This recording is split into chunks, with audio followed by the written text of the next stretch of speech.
Welcome back to Deep Thoughts, ladies and gentlemen. So we know that there is a lot of pressure out there by outside forces, which the whole premise should make you laugh when you really think about it. But there's a whole force out there that you let into your life. In almost every single case, you let it into your life, and it's trying to control you. And we're not just talking about, bills that you got to pay and that kind of thing. We're not, we're not concerned about that.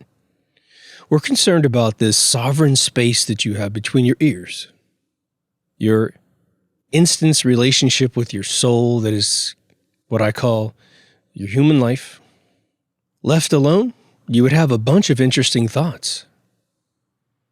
Once you start intermingling with other people, let's just say they are good, upstanding people, they have no wish to control you in any way, shape, or form, it still happens. It still happens, but obviously, for many reasons, it's more voluntary. These are your friends, your family members.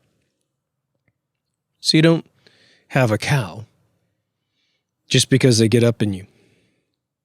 I want to give you a spectrum of kind of what I'm thinking about so that you don't lose interest in this. We all know what thought police is straight up, right? Someone saying, you can't say that, we're political correct, cops, Monday you can't say this, Wednesday you can't say what you said on Monday, Friday something brand new, Wednesday's a crime. That's low-hanging, mouth-breathing stuff that they attempt to do to you. And you can see it a mile away.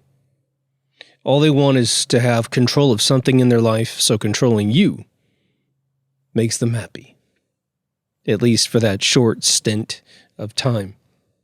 In the end, believe me, no matter how much they puff up their chest in your face, they go home and that mirror is the greatest crucifixion for their flawed instance of existence. But a friend of mine shared something extremely powerful and so subtle. I had never heard it from anyone else, and in fact, she had to tell it to me a couple times before I really understood what the heck she was saying.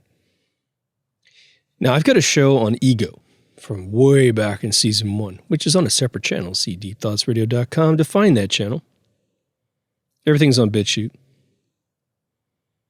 But what I did in the ego episode was I had you separate, delineate the difference between your confidence and your ego.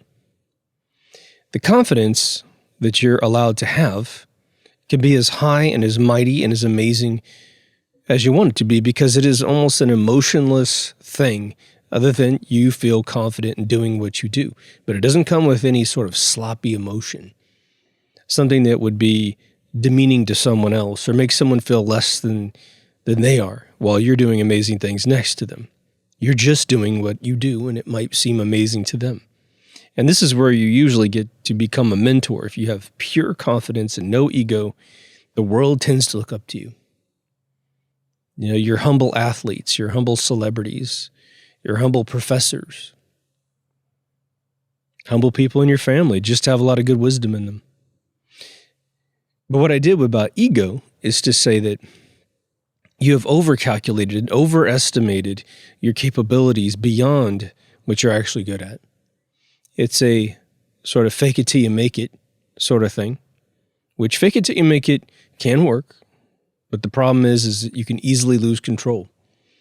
A good example would be if you jumped into an F1 race car today in 2021 when they're super powerful, super fast, and you went out and you had confidence because you are a race car driver, you know how these vehicles work, no one's going to worry about you much in the pit when you're going around because you're a pro. But if you got in that car and pretended to be a pro to all of us, and you try to take that turn and you forgot to slow down, you don't even know what an apex is and all this other stuff. You just made it all up. You thought since you watched enough F1 races that you knew how to be an F1 race car driver. And you end up eating a wall at 230 miles an hour. No need to cremate you because you just took care of it for us. That's the problem with ego. But what my friend said was she said to me, One of the ways that people control you is that they say that you have an ego. They accuse you of having an ego.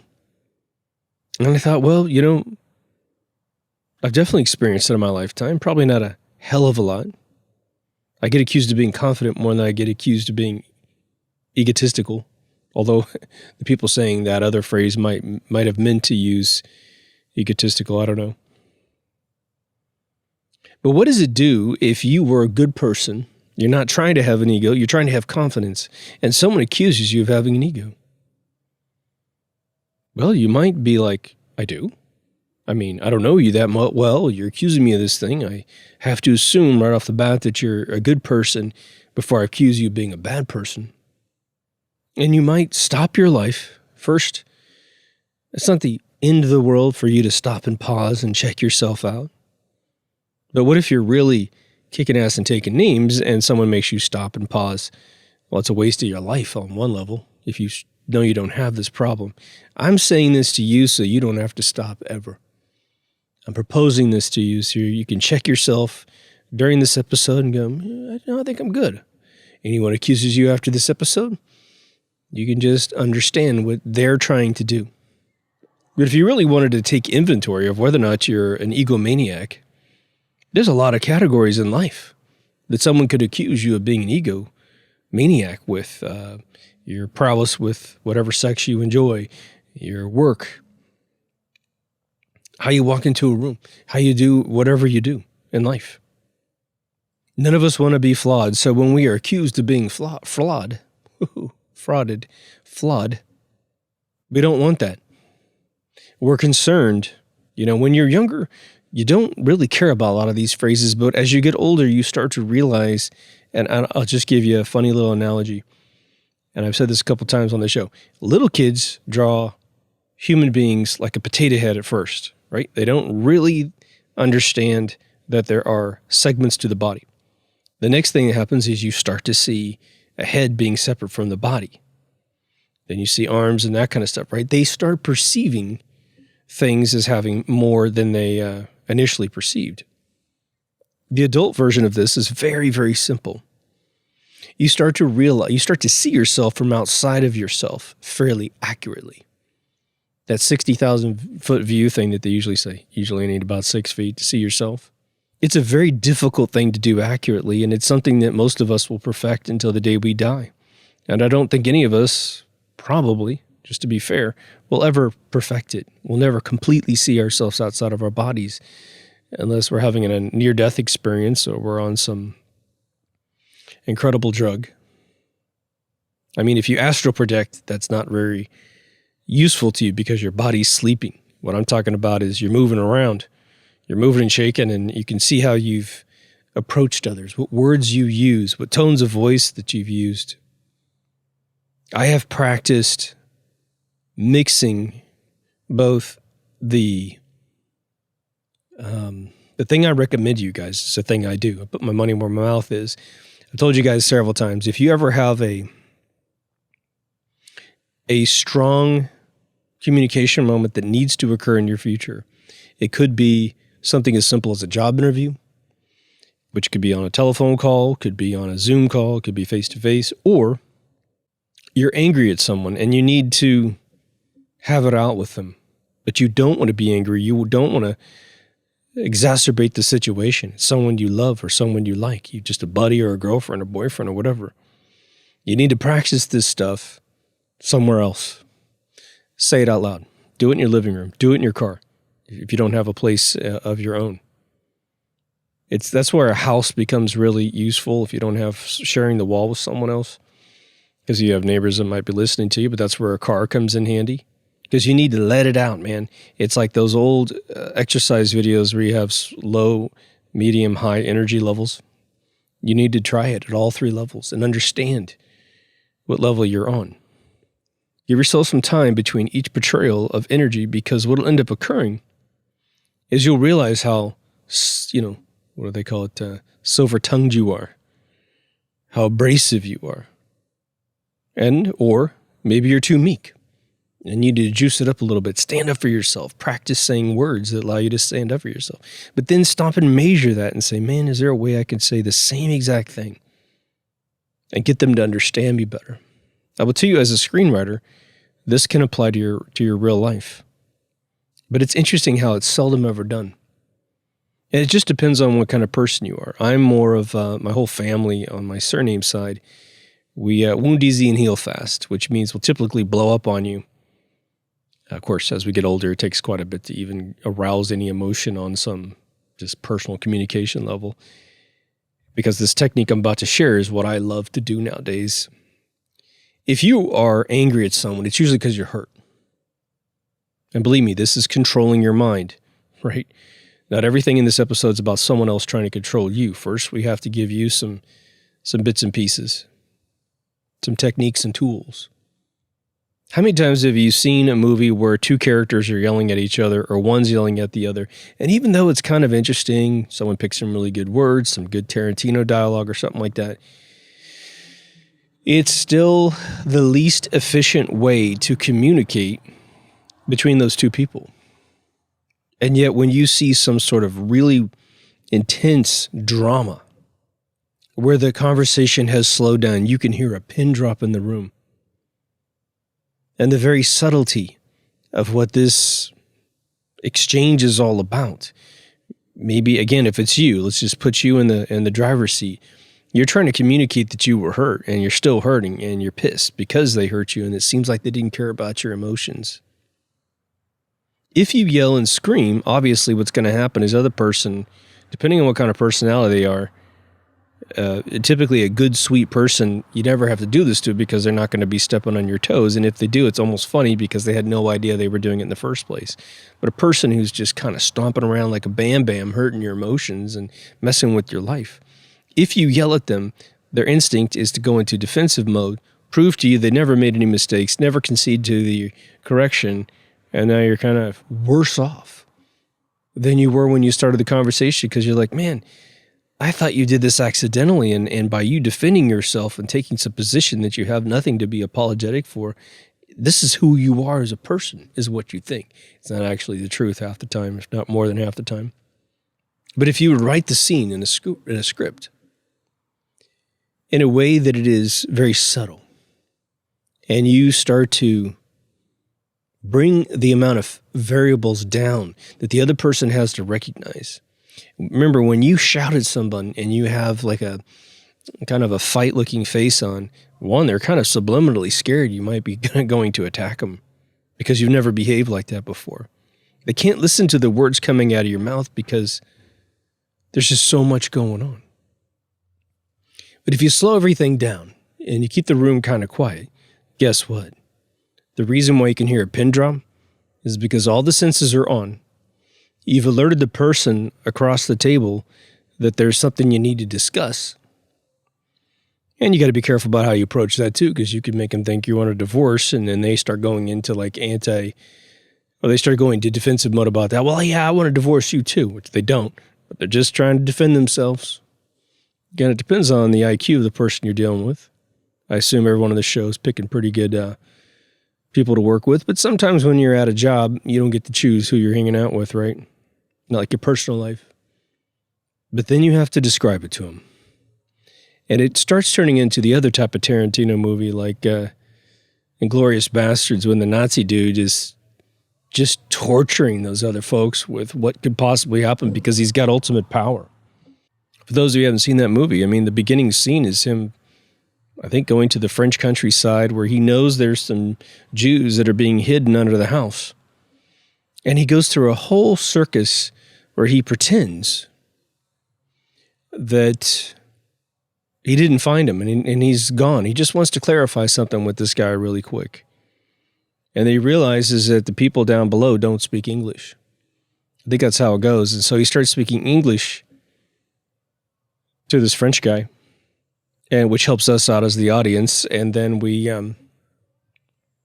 hear that he knows they're down there, and he goes, if you don't turn them over to us, then we're going to kill you and all your daughters. But it's so quiet, and it's so slow, and it's so evil. Now, that's for the dark side.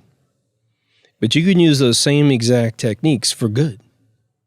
And I'll give you a screenwriting example if you happen to find that just a little bit esoteric. I don't think you do, but let's just think about this.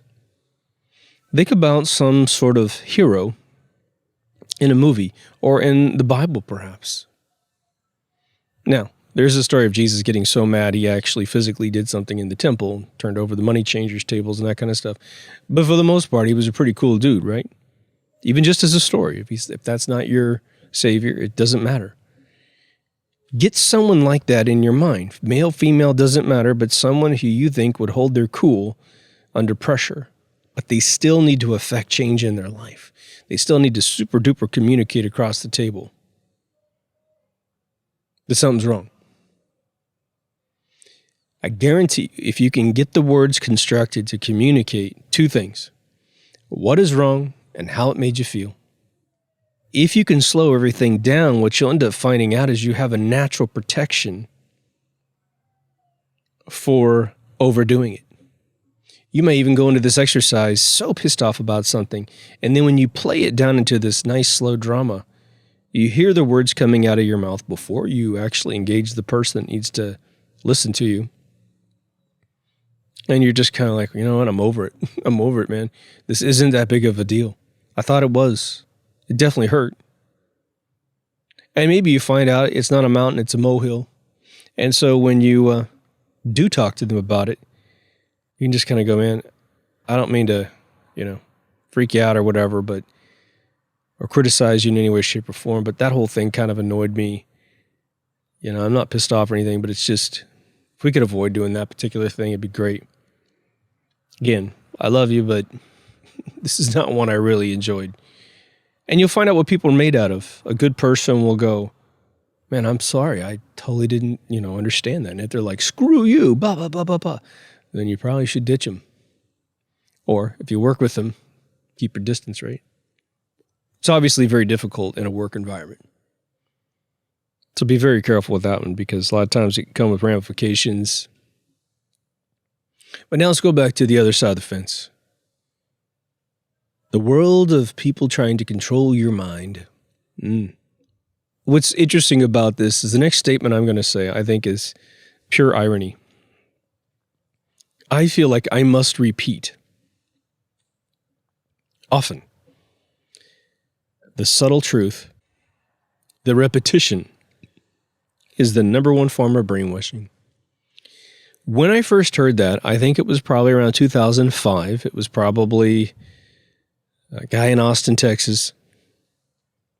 Honestly, I really think that's where I first heard it. Could be David Icke as well. But what I've done in the last 15 years is I've watched that algorithm and I've said, is that really true? Repetition, repetition, repetition, repetition. And the answer is unequivocally yes. No matter how strong-willed you are. Whether or not you actually physically engage in something they're trying to get you to do, your mind will vacillate. Because, one, you don't want to fight some consciousness war in your head. Every day. You don't want to do that. The whole 2020 thing. People constantly putting these, strangulation devices on them. You see it and you're just like, for some people it makes complete sense, and for others you're just like, why? It just seems strange. And, you could even have the opinion like me where you're like, I don't really care what you do. It seems strange to me. But there's a lot of locations that you have to wear them to go in to get like a bottle of water, man. And you don't want to deal with their BS. And so you just clip it on for, 5 minutes. You get your stuff, you get the hell out. Nobody there wants to be wearing this stuff anyway, at least to where I live. So we all just kind of appease each other. Burp, burp, burp. I'm probably still under a dozen times, but the repetition can get on you. But how do we get the information repeated into our brains? That's the big question. And how much of this acidic, weird brainwashing thing can we quiet? After November 3rd in the United States of America 2020, I ceased going to a bunch of media outlets. And the suggested replacements eventually kind of turned into pretty much the same thing. I only go to one, and I don't even want to mention it to you, so you can make your choice. I only go to one, and it's kind of whatever. I prefer to get it from people that I believe in, and that yields back to the MSM Killer episode that I did. Still working on the white paper for that. But you know me, I study TV. Maybe not everybody knows that. Those of you who've been with the show for a long time know that that's what I do. But I'll watch entire shows all the way through. MASH, Taxi is what I'm working on now. Cheers, Frasier. I watch it. I watch it to see what it's trying to do. And what's very, very interesting is the seasons and shows that I've watched in the 21st century are so blatantly on point for what they're trying to do. There's no subtlety anymore with virtue signaling inside of a show's script. You can see it. We all see it. That's why we hate so many shows that are out there, especially the remakes of movies that destroy things. It's gross. And I've got I guess I'm hanging out with the right ladies, because the ladies I'm hanging out with are all telling me it's gross. They can't stand it. They feel like the women that they are, which are strong omega females, they're not being represented anywhere in film. It's these super out of balance, mentally ill alpha females who can never be that. They can never really achieve that manliness, regardless if they gain a bunch of weight and mistaken that for muscle, or they do gain all that muscle and so they get in some fight with somebody. They're still never going to be a male. And they're not interested in being a strong female. It's strange. It's sort of like the ongoing mystery of the way that men try to sound feminine when they like the same sex. In California here, we got a lot of that. And, we kind of pull back and go, man, who are they imitating? Because no one in the world sounds like that voice. It doesn't sound like a female voice. It sounds like some weird hybrid, weird thing. It's interesting. These are very brilliant people. And most of the people I know that are like that don't try to change their voice at all. They just are who they are, and they like what they like, and you wouldn't even know. It's interesting. You can do whatever you want. I support that. It's just a weird anomaly, right? But back in the day when they were trying to really affect change and do it sort of in a super subtle way, because if they had told society in this particular show, this is what we're trying to do, the public would have rejected the show and it wouldn't have succeeded. It's very interesting.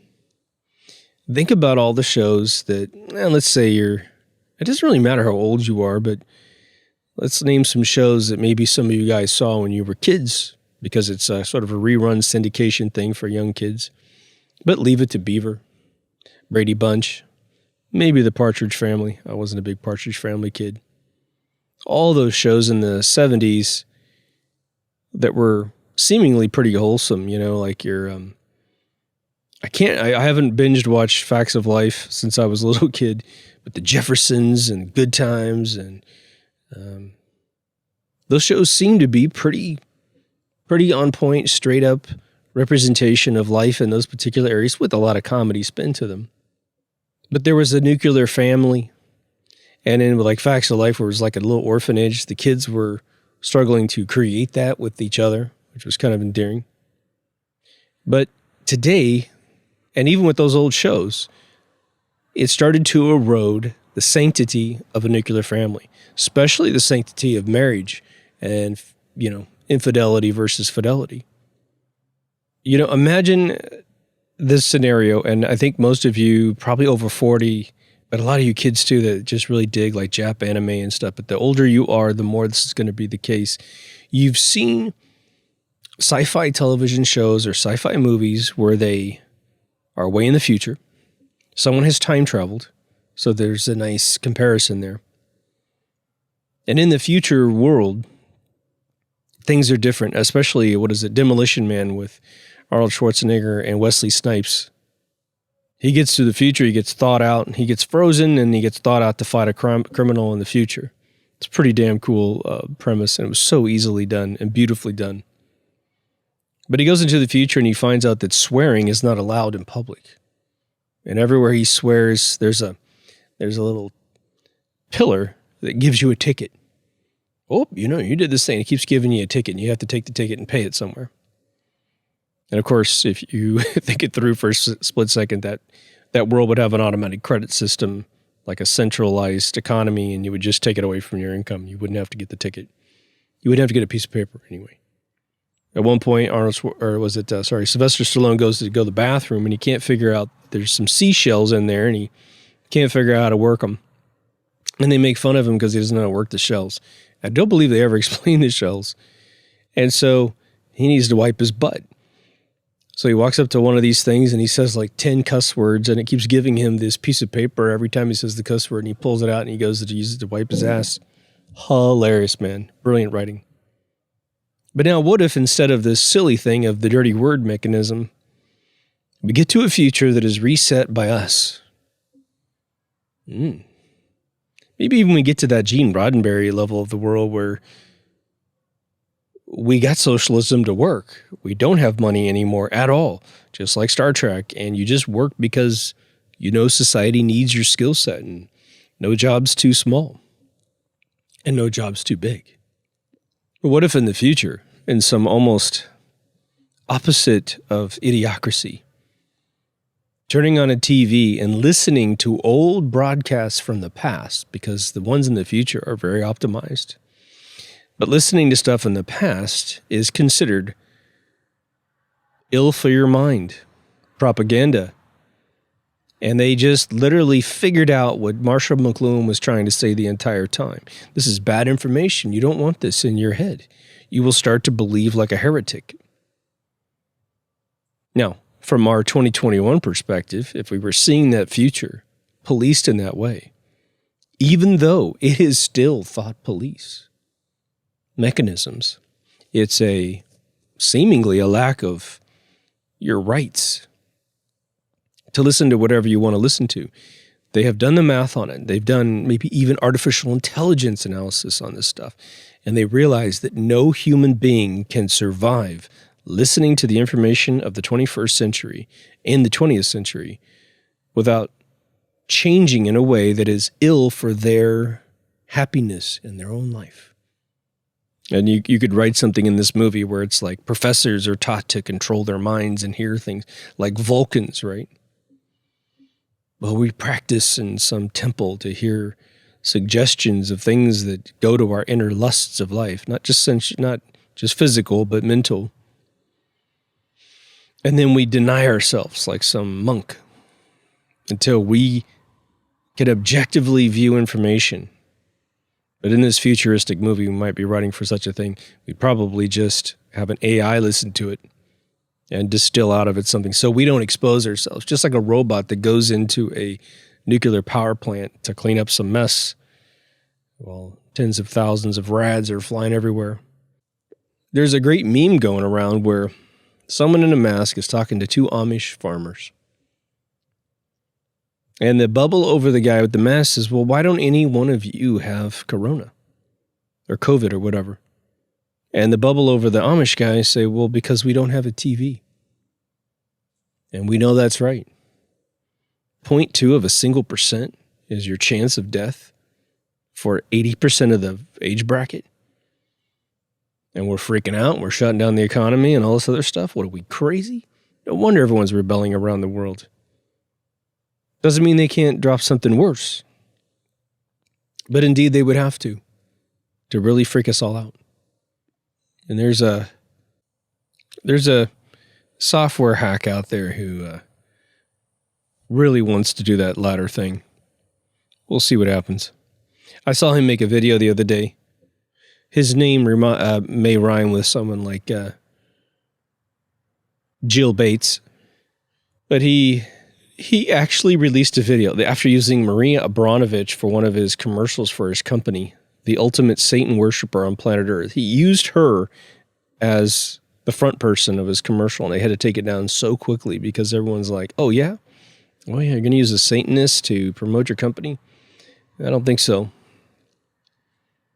But he's had to make a video and say, all these conspiracies about me creating it in the first place. I mean, you know, I hope this all just goes away. And it's just like, dude, you have killed tons of people, tens of thousands of people with your help, medical help, sterilized hundreds of thousands of people with his stuff. Crazy. But controlling your mind. It's interesting, isn't it? What's fascinating about it is that the game is actually incredibly simple. Incredibly simple. Any information you take into any of your senses that evolves into an intellectual concept in your mind, a gestalt in your head, will have an effect on your mind. Now, none of us want to live in a cage, man. And I think the interesting thing is there's two areas of the internet that I have discovered and at times been fascinated with myself, that I had the attitude, and this is a very American attitude. I don't know about any other place in the world. Please, dear God, those of you who comment from other countries, just the most subtle comment from another country based on anything I'm talking about is just gold bricks to me. And I mean that 100,000%. And that's a high percentage.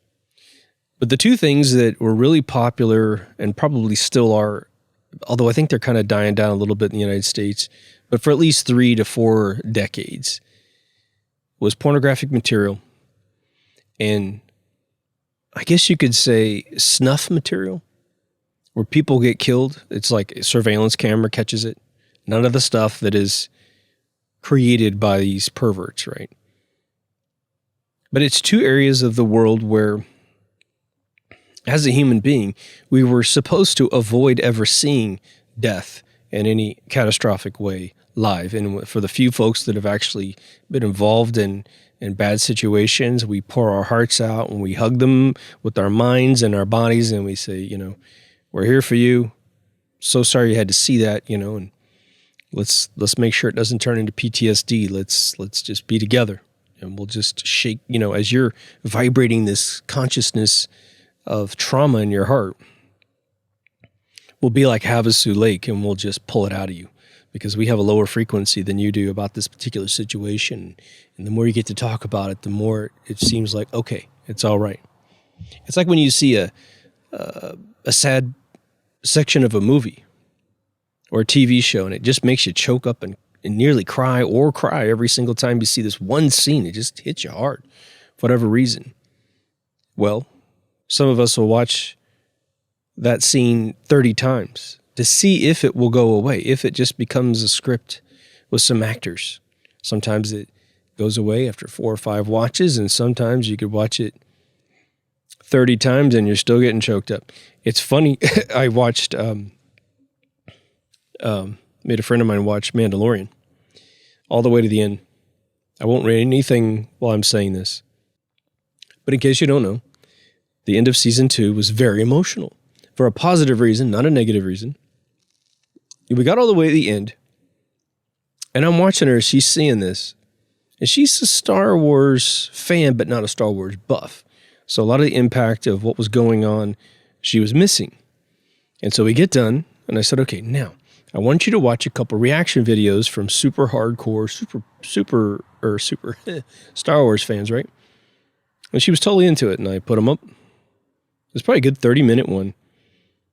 And what's funny is as soon as these people start crying, grown men, man, big old behemoth Thors crying, she starts crying.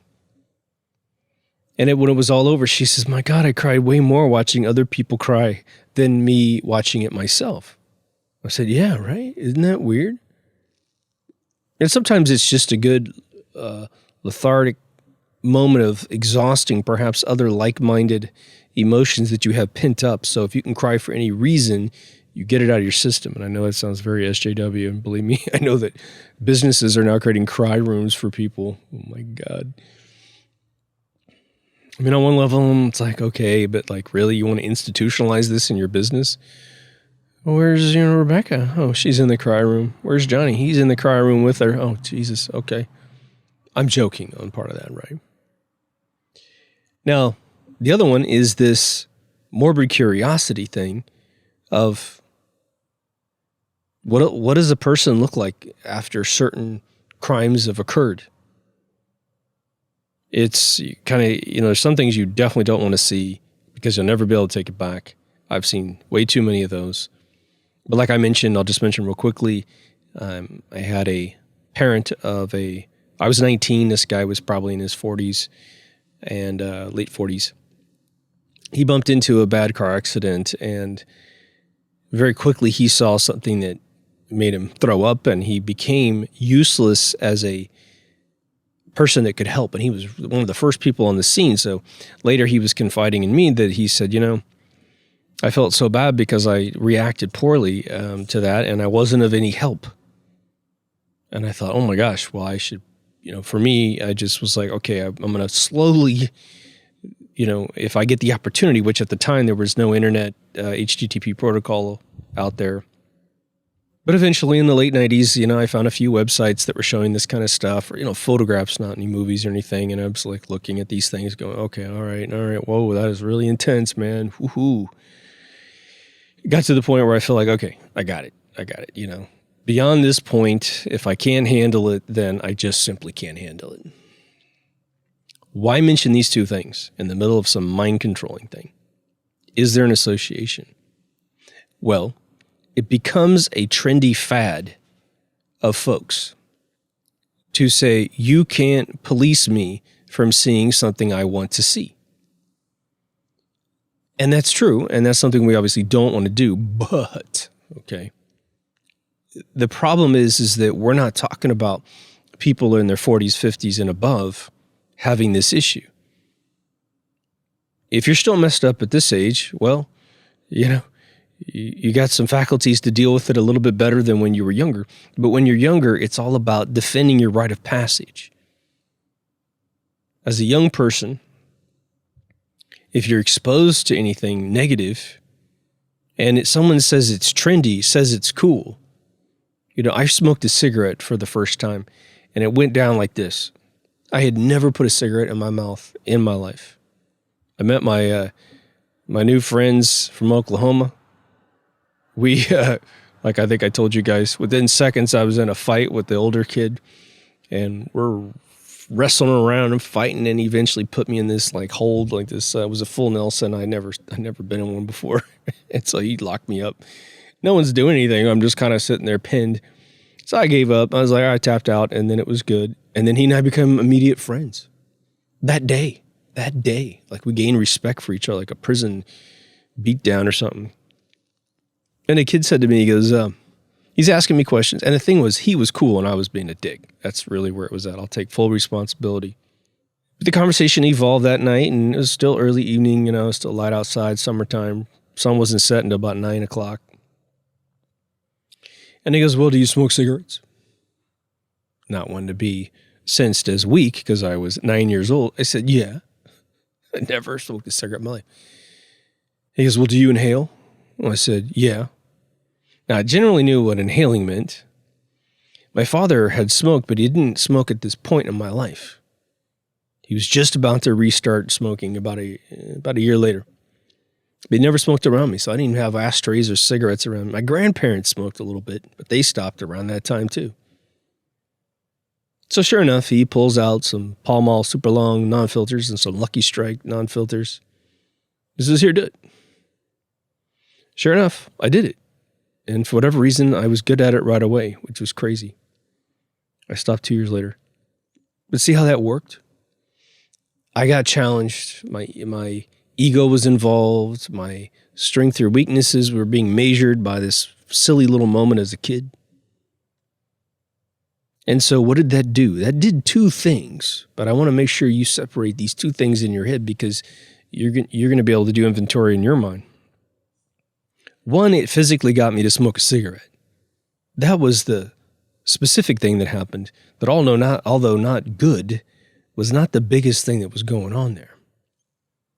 I was an extremely strong-minded little kid.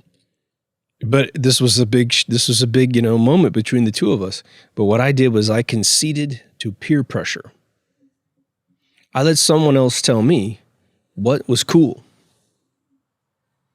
which obviously wasn't cool.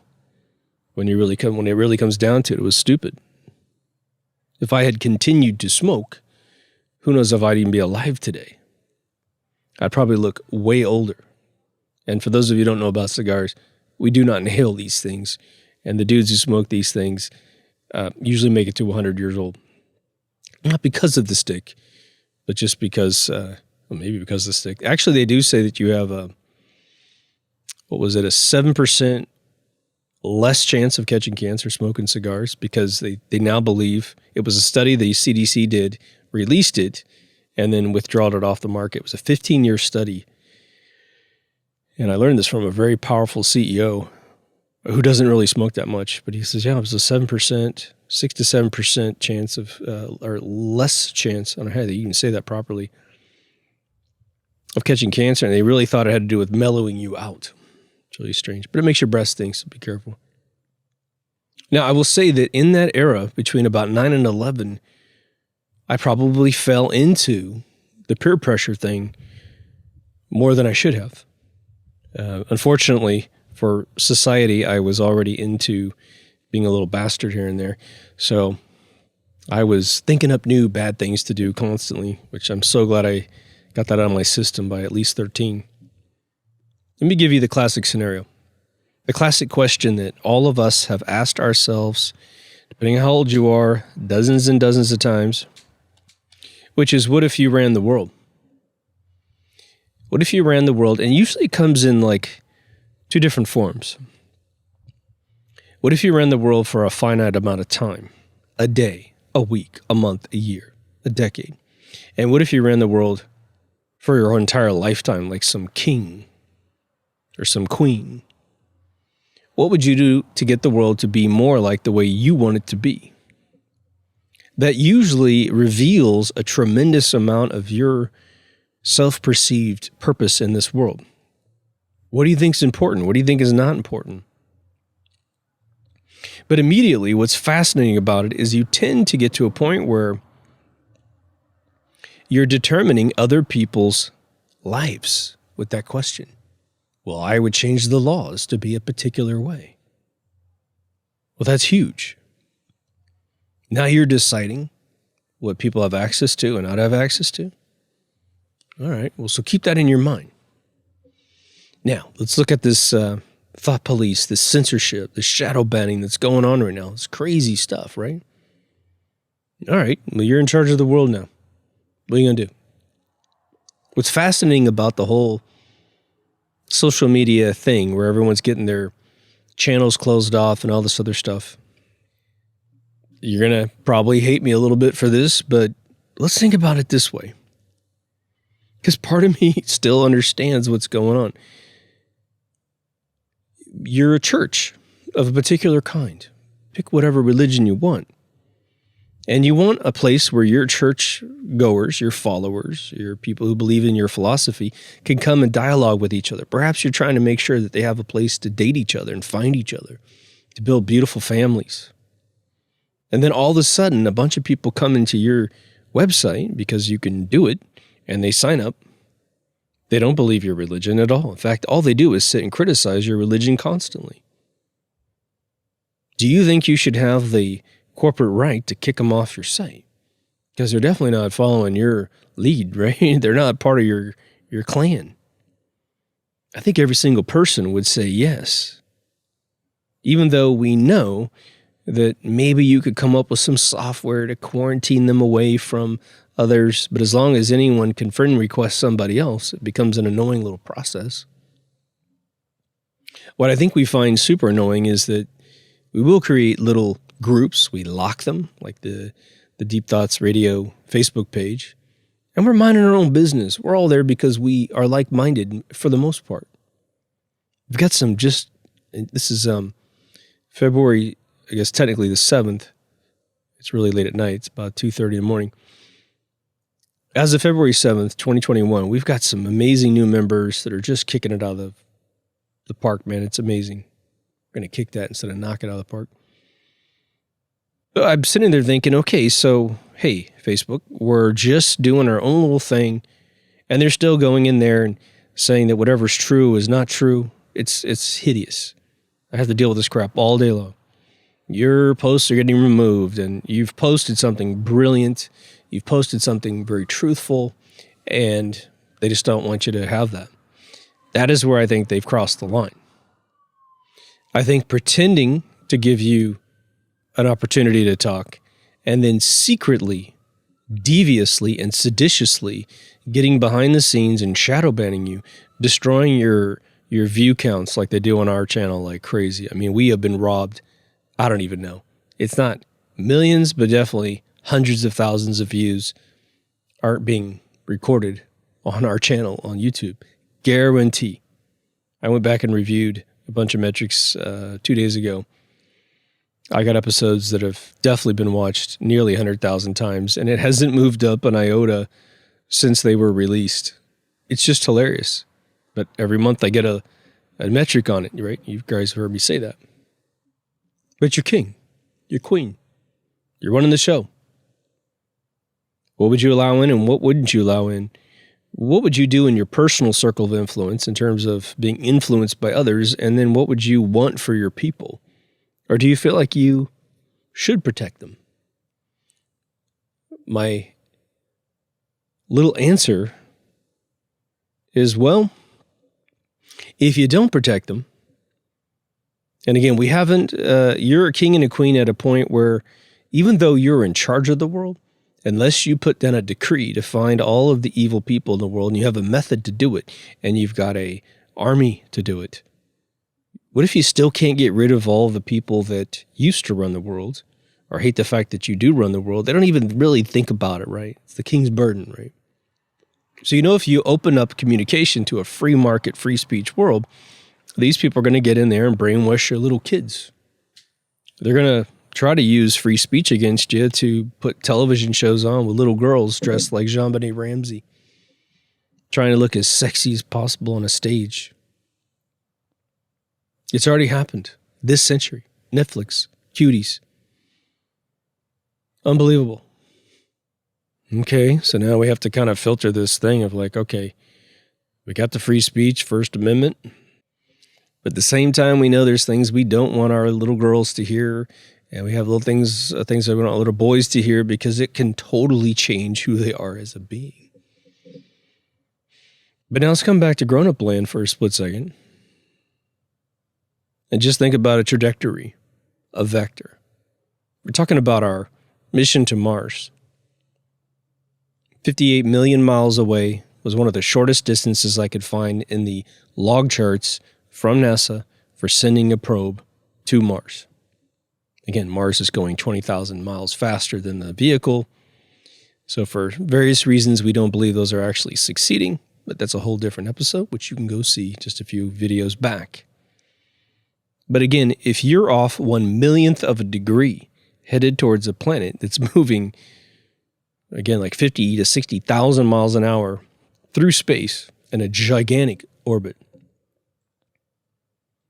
and you're off 1/1,000,000th of a degree and you're going to travel 58 million miles, well, now 1/1,000,000th of a degree means something because you're traveling so far.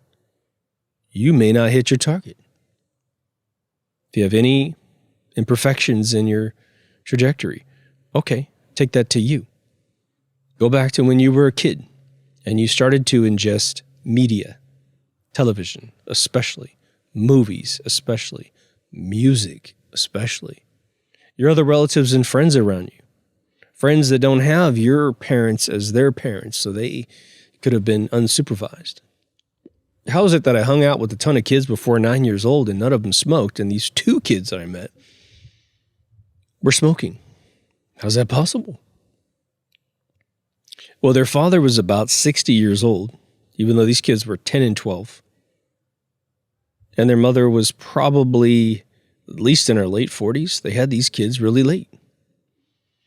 She's a huge evangelical, super duper religious person. She looked like the lady from Poltergeist who cleared the house, but bigger, taller. But she would belt these kids and make them read the Bible and all this crazy. So at home, it was like this draconian, strange, almost like Catholic school. Dad was just really tired, man. He was a hard-working dude, I'm sure. So their supervision at home was minimal or extreme, and it never made any sense, right? It was like if they got caught smoking, which, I mean, our breath must have been atrocious coming home because we wouldn't just smoke one or two. We'd smoke half a pack together all day long. Instead of saying, hey, kids, don't smoke because it could kill you, because both of them did. They couldn't virtue signal health benefits or health risks. She just made them read the Bible and belt them. The big leather belt. She was the disciplinary. So say I had not had the wherewithal at 10 to crush the pack of Winstons I had when I found out I was short of breath. I found out that I was getting short of breath at 10 years old running around. And I had heard the rumor that that's what cigarettes can do to you. And so I took that pack on a hot summer day, put it on the sidewalk, and I crushed it, which was pure gold, man. Brand new pack of cigarettes. Oh, my God. And I swore them off. And I never went back except for one time at 12 and one time at 15. That was it. I don't think I smoked anything but a little bit of weed in my late 20s until I picked up a cigar in 2009. Even then, I took 5 years off from that until my buddy Kyle for MK Ultra, he used to bring sticks over and we used to smoke while we were watching the show, recording the show. I guess we were watching it too. So all these trajectories, I got exposed to porn at 9 years old because my parents left the tape out. Yeah, I got all my cartoons and stuff I like to watch, and all of a sudden I put this video in. I'm like, what are they doing? I couldn't even figure out what the hell they were doing with their bodies. That installed a big curiosity for me. And then it's like, okay, I didn't get a chance to see any more for a few years. And then it was like watching this stuff still didn't make any sense. Like, does that feel good? I've never done that, I shouldn't have been exposed to that. It oversexed me as a kid. That could have gone super bad. Could have gone super duper bad. Thankfully, I had a brain that kept it inside some context. I had Prince kind of making it more, hey, you got to get consent and, this is the way you keep it cool. But man, what if I turned into some nutbag who was like, got to have it, going to take it. And I turned into some date rape freak. Could have happened. If nothing else, I could have been a guy that just authors a bunch of kids inside women, but I don't care. I don't care about, them dealing with it. I just keep moving on to the next girl. Get 4 or 5 girls pregnant before I'm 25. Because of my influences in other areas for things that I picked some good people to influence me. But man, it could have gone bad. But now let's think about, for a split second, our habits. Our habits versus our probably deep internal desires. So you're hearing all this stuff in 2020. I'm going to suggest that every single one of you can hear my voice is awake, you're red-pilled. Some of you will go back 5 years, some will go back 10, 20, 30, 40, 50 years. I mean, some people have been awake for a really long time. And I absolutely am blessed with your audience. Let me tell you. I feel super duper privileged anytime I see a view on a video. Believe me, I mean that from the core of my heart. But you do some things still today because they're habits. They're habits from your past. You've gained a perspective of what's good about them, what's bad about them, but you still do it. Now, sometimes you can gain a different pair of eyeballs, and it really helps you digest what you're seeing. Right now, for those of you who are friends with me in my black and white Facebook account, which is what I use to post on Facebook, you're all welcome to join me there. I posted 2 cigars the other day. It's Tuesday. I posted 2 cigars within one night, and one of our buddies was like, dude, are you chain smoking? Like, what's going on? And I assume this person doesn't smoke sticks, which is totally cool. But you do this thing, we call it a herf. And it's where guys get together and you're going to smoke at least 2 sticks. Usually that's kind of the minimum. Sometimes professional herfs where you go and pay like $600. You go to a really fancy dinner. There's usually some celebrities there. Some it's usually always the actors that have played Bambinos on movies or television shows. It's just weird how that's the case. But they'll sit and smoke with you. Sometimes they're real famous cigar company owners. I've never been to one of those, but my buddies who go and have been say you'll smoke 5 to 10 sticks in that day.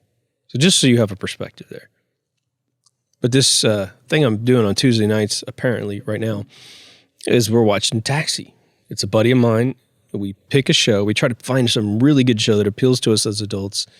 Again, we did Mass, Cheers, Frasier, and then Arrested Development, and then we are now doing Taxi. I'm watching this with new eyeballs. One, I'm watching it, because, when it was out, I was 8 through 13 or so. I did not see all the episodes for sure. The writing in this show is beyond amazing. But I can see agendas going on in the shows.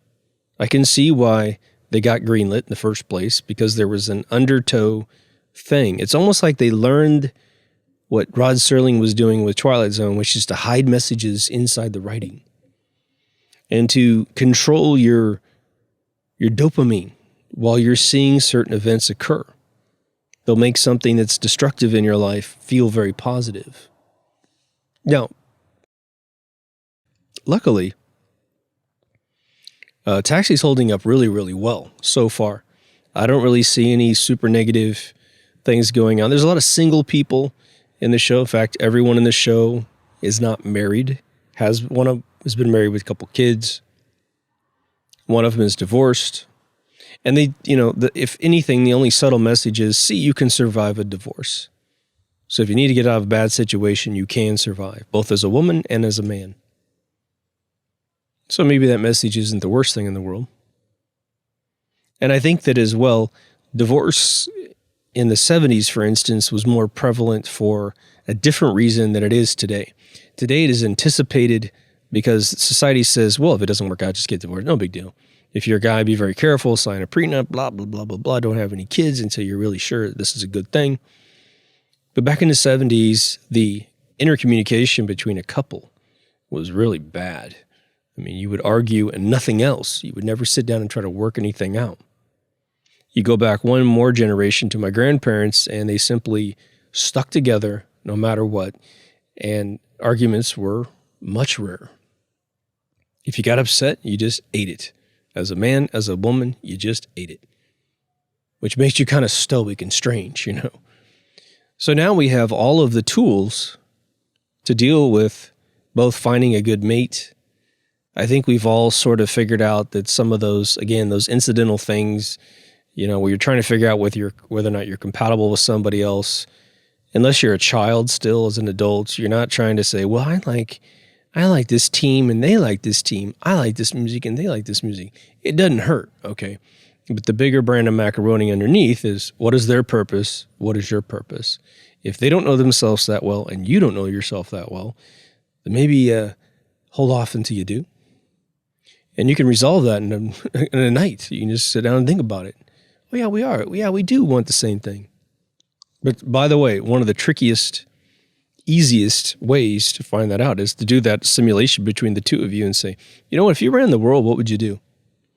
And then, boom, you find out what they're made out of. Are they interested in other people being well? Got a little wind here. It's all foggy. It's crazy. I don't think you can quite see it. It's not that cold out. But here's what I've noticed with Taxi. This is important, and this is related to this show. I'm not just trying to go off on my little whim here. Obviously, 2021 comes with a layer cake of 5D chess, whether or not anyone else is playing it, you're playing it, and I'm playing it, trying to deal with all the issues that are going on. I'll let you fill in the blank. For me, as an American, putting on Taxi as a show, which I believe we ripped them all down, but I think it's on Hulu. Maybe it's on Prime too. I don't know. I think it's on Prime, Amazon Prime. Hate to say I'm spending money there. I use another person's account. I feel so reborn as a classic American watching this show. And it's because of the way that the human beings treat each other in the show, man. If you want to know what America was like back in the day, as much as this is a kitschy kind of comedy that was on TV, and obviously there's characters like Ladka, played by Andy Kaufman, which is a complete fabrication. But there were people kind of like that in real life. But, you know, you have to be in a big city to really find a person that kind of dialed out of reality. But all the other characters really care about each other as human beings. Danny DeVito plays Louis De Palma, he's an amazing actor. If you want to see him just do an amazing, bizarre character. He is the hater. He's the jealous one.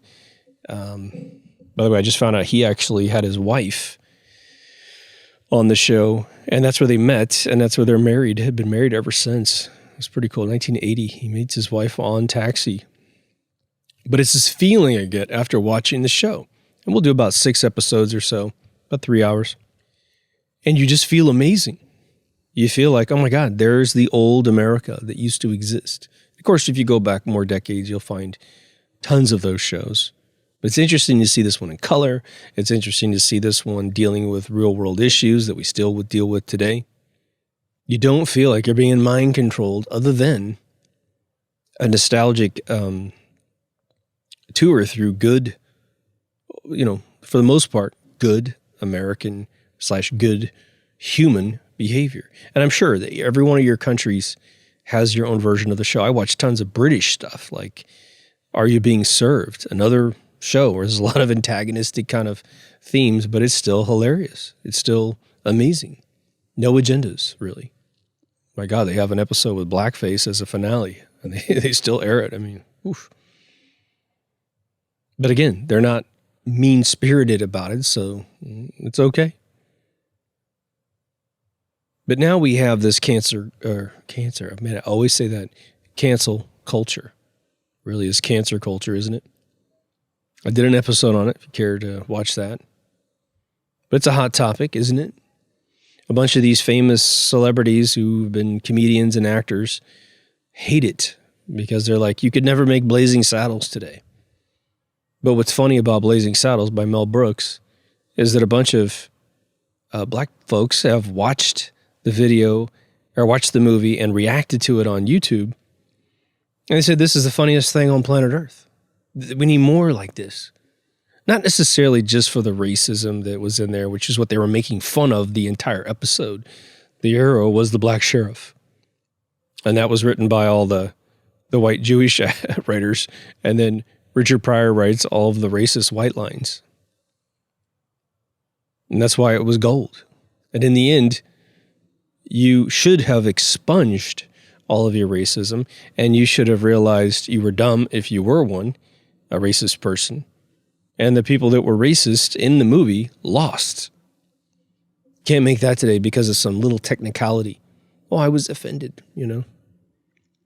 But the last archetype I'm going to talk about in this particular episode is that archetype of someone leveraging their snowflakey, really one-dimensional, low vibration, low IQ analysis of a situation. Never once being able to, as we said earlier in the episode, to step outside themselves and see the society as a society, as opposed to an individual talking to an individual. I have a close friend of mine who has 3 daughters, and all 3 kids are at different levels of, obviously, maturity, but definitely within the different snowflakiness of their lifestyle. And what's interesting is the oldest one, who I think is in her early 30s by now, she is dealing with a massive SJW platform thing. She will chastise her parents if they slip and say a pronoun in text messages to each other. The middle child is becoming a man.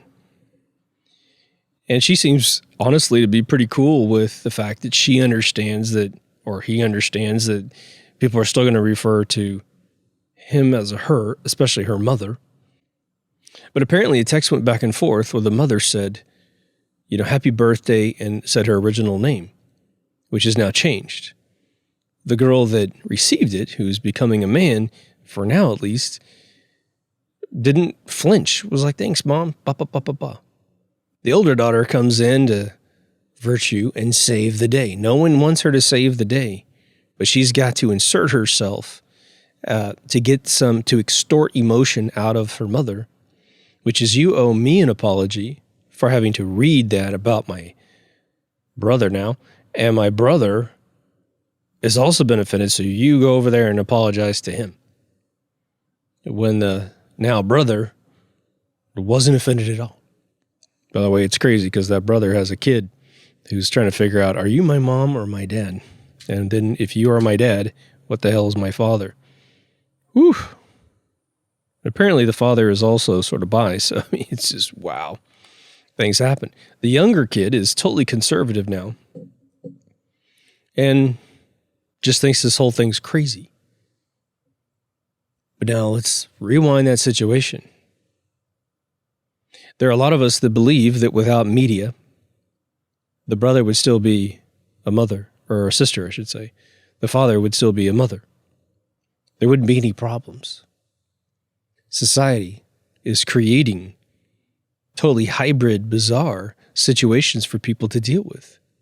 And what's interesting about it is if we're totally sensitive to these individuals, we have to say, okay, we know kids, for whatever reason, can identify the other way to the opposite gender very, very early. I know a kid that was by the age of 7. I don't know what happened. I mean, I actually do know what happened. He got molested by his uncle and had a really hard childhood at his home.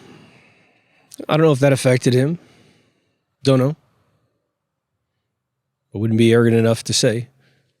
But we have a member of my family that, again, he was a boy. He was raised like a girl till he was 12 because his mother was nuts. And guess what? He doesn't like the opposite sex. He feels like the opposite sex. That's tough. That's tough to see. Someone socially conditioned a child to be that way.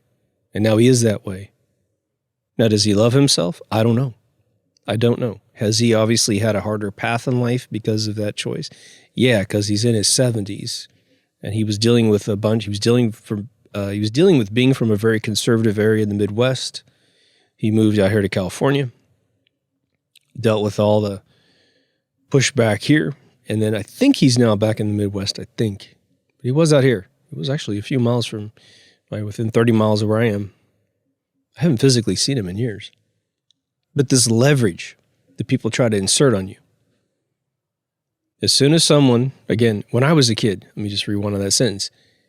When I was a kid, you did not hear someone say, I'm offended, even 1,000th of what you hear today. I don't know what it was. I think that obviously someone could say something that would bother you. And again, I have an episode on being offended. I call it a bogus emotion. What you're really feeling is anger. That's what you're really feeling. You're pissed off that someone said something to you in a way that just pissed you off. Offended, okay. Maybe that's the sum total output at the end. You want to use that. It's okay to use it. I use it every once in a while. But today it is all about being offended because it is a way to extort emotion out of other people, which basically means you're living your life, you're moving in a linear line, you're dealing with all the obstacles that everyone else is dealing with.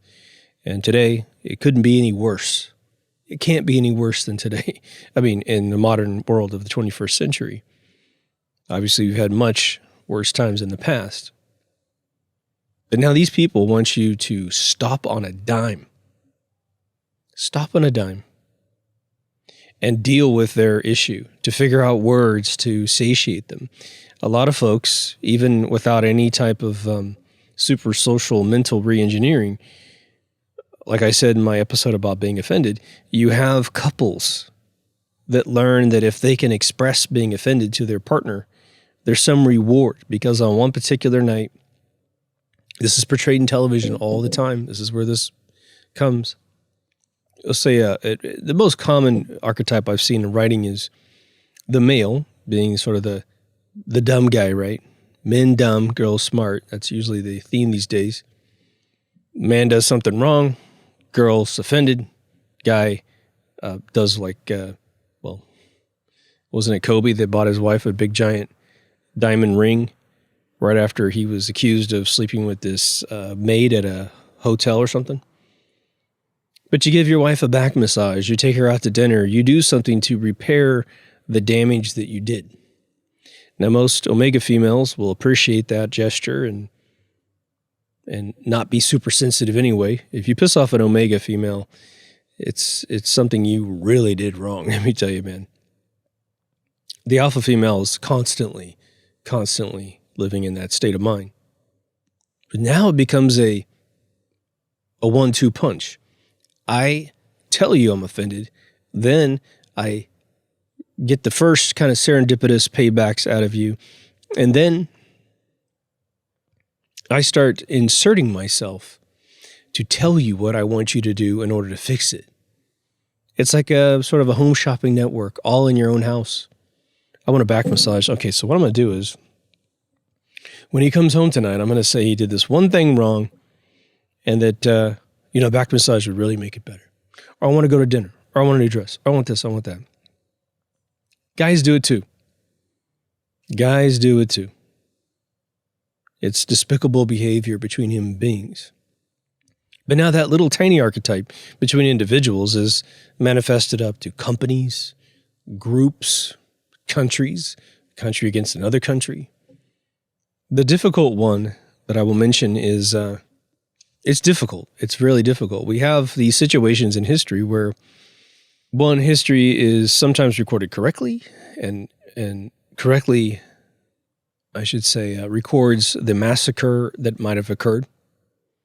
Like the massacre of Nanking, the Native Americans being slaughtered in this country. So some really bad stuff. And even if you don't get every single corner, nook and cranny of what happened wrong, you got enough. The blacks that were forced to be slaves. That kind of thing. But the real rub is sometimes those things happen so long ago that the initial instinct of those who did it is they had a rationale to do it, so they don't feel like they owe anyone any apologies. And then all the people that suffered from that situation pass through natural causes or what have you, and those that did it also pass because it's been 100 years since the event occurred. Or long enough that everybody participated is long gone. Now, you have all the survivors of the situation trying to deal with the situation. It makes no sense at this point. With Nanking, China just wanted Japan to admit they did it. It's all on video, man. And what's funny, not really funny, but interesting and pathetic, is that Americans are never taught about that event. And it's horrific. My friend's Taiwanese, which means he is a sort of Chinese bloodline, but he's in Taiwan. He's here now. He said to me one night, he goes, he's like, it's like the massacre of Nanking. I said, what? The massacre of what? He goes, well, you never heard of that? I'm like, no, what is that? And he says, let me just show you. He puts on a 1-hour documentary, and my jaw was on the ground, man. Wow. In ways, it is worse than anything you ever saw from the concentration camps in terms of video and pictures and things that occurred at that time. It was just awful. Awful, awful. So today, in this time frame, they've wanted Japan to just apologize and admit they did it. And I think they did. But it was sort of one of these kind of apologies, It's rough. No one in Japan feels like doing that ever again. After World War II, like Murakami said, Japan turned into a cute country. Literally, cartoons and fun things. Look at Tokyo, man. It's like a video game you're living inside of. It's like you went into Tron if you're in Tokyo. It's crazy. They're not that way anymore. Now, could circumstances change? Sure. We'll deal with that if that happens. Slavery in America is really rough. 99% of every American has never, in their family line, ever owned anybody. At least in the modern 400 years that they've been here. My family's been here in 10 years, my family will have been here 400 years. Well, they were slaves on a plantation when they got here, the two families that got here in the 1630s. Okay, they had to fight their way out and run in the middle of the night. California is trying to talk about hailing reparations. Well, California wasn't even a state until 1850. Slavery is abolished. 16 years later or so. Technically 20. But then a bunch of other bad stuff. It was all in the South that was not here. So this state considering such a thing is sort of funny. It's sort of ludicrous. It's like, come on. And they try to say, okay, well, you benefited from this being the race that you were. What's interesting about it is that all my friends who could assert such a thing don't. They're like, that has nothing to do with me now. But this gets into your mind, doesn't it?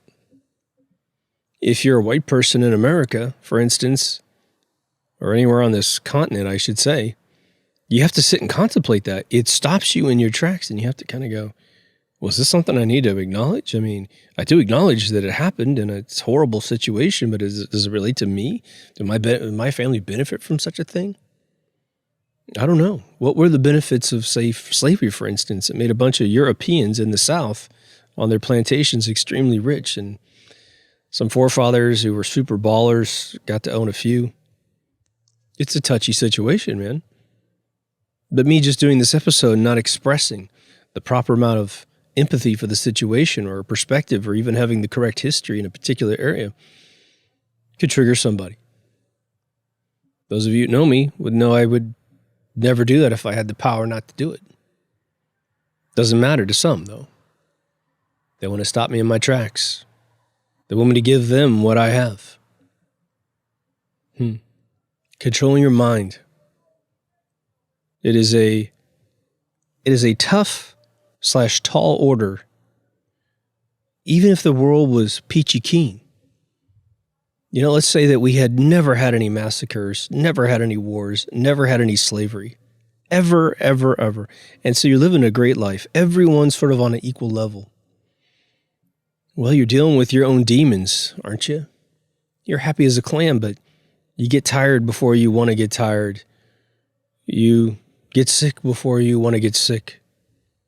Before you expect to get sick. So people age a lot faster than other people because they're all stressed out. So this all inhibits your mechanical ability to control your mind. But isn't that one of the most sovereign things you deserve, is to be able to control your mind? If you wonder why I make these more esoteric episodes, it's because it is a very tall order, and it comes at us from so many different angles that I feel like you have to hear it from as many angles as you can. And you know what? This episode may have been very beneficial for some people. They went, yeah, I never even thought about it like that. And others, you've heard other episodes and you have your own mind and you're deducing this ahead of me. And it's like, oh yeah, he's talking about what I figured out 20 years ago or whatever. And then I expect you to put comments in the comment section to offer better solutions for some of this stuff. What you did to get past this kind of stuff. Perspectives that you had, epiphanies that you had that went, oh yeah, you know what? It's when I figured out it was like this, I didn't think about it anymore. It was okay. Like I said, probably in like the, third to fifth episode, somewhere in there, I said, look, man, one of the big catalysts for making this show was that nobody gets a manual for life. Do we? You know, like in Beetlejuice, when the two found out, Alec Baldwin and Davis, they found out they were on the other side. They came home and they found the Book of the Deceased. And it told them how to live in the afterlife. Told them where to go to put a petition in to change something. We don't get that in this world, do we? And it's the funny, I should say the backhanded joke about that book for me was always the funny nature of you get it after you die. I mean, when you need it, you don't have it. But after you don't need it anymore because you're not fearing death anymore because you're already dead and you're in the spiritual, your body's died and you're in the spiritual form. You know, you suddenly get the manual. Interesting, right? I will say to you in closing that this is something that little towns, I think, benefit from more on a natural basis. They have deep thoughts all over the place, no matter how maybe shallow people are or whatever. The wisdom of life is everywhere, constantly. There's always an old woman or an old man that you know, and even if you're not talking to them and drilling it out of them, they're discussing it anyway with someone else around you. Maybe it's even your relative. And so you grow up more sophisticated in the end. It takes a little while. You do need to have an inquisitive mind. But in the big city, with millions of people around you, you have less friends. You may have all your family. I don't. And so, I got a lot of time to think about things. I pontificate. So anyway, let me know what you think. I came out here not knowing what I was going to record. I was going to do a whole episode on that ego thing that I mentioned at the beginning of the episode and realized it's not quite enough. But then I drilled down to its root meaning, which is the name of this show. If you haven't been to Deep Thoughts Radio, please go. DeepThoughtsRadio.com, I should say. It's got everything up there, video, audio, social media, all new remastered season 1, a store, and a couple ways to donate to the show. For all of those who do part with a penny here and there, thank you so, so much on Patreon. Some of you come in on PayPal, and when you do that, it's just wonderful because you pretty much cover a year's worth of contributions all in one pop, so I super duper appreciate you as well. I do want to re-solicit to you guys ideas for episodes. The key here is that if you have a super deep subject and a 4-hour video you want to give me in the description or the link or the comments below, I should say, please give me a little bit of a sort of a summation of what a particular individual might be about. So if you give me a name, you're like, oh, I'd really like you to do an episode on this person, hit colon and type this woman or this man is really into this. And I think they're one of the best authorities in this. And maybe you should check another person after you check this first person out. And believe me, you'll put a hook in my cheek and you'll get me over there. When it comes in and I click a video and it's really, really long, I just kind of look at my schedule going, oh my God, how am I going to pull this off? I'm making another late video because I've been writing all day. But I'll do some more during the day. I really like being in the sun. It's my favorite thing in the whole world. But anyway, take care of yourself and someone else, and I will see you in the next Deep Thoughts. Over and out.